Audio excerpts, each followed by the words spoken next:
Here we go, everybody. Jim King with King Piers. Back out here in Claycomo. Putting on next to the last step. The last step will be after this concrete dries. We will paint it with waterproofing Drylock paint.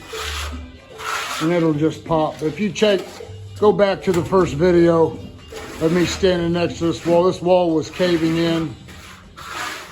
in many different areas, and we've got it pretty much aligned. It's stable. King Piers strong. I'm super proud of my amigos.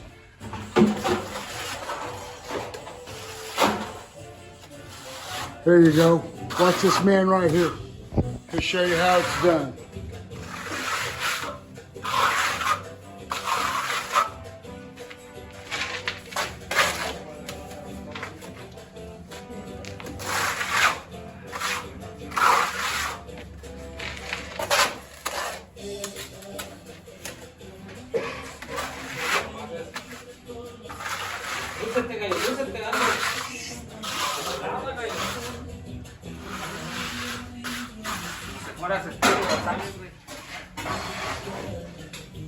Hazle como le hacías.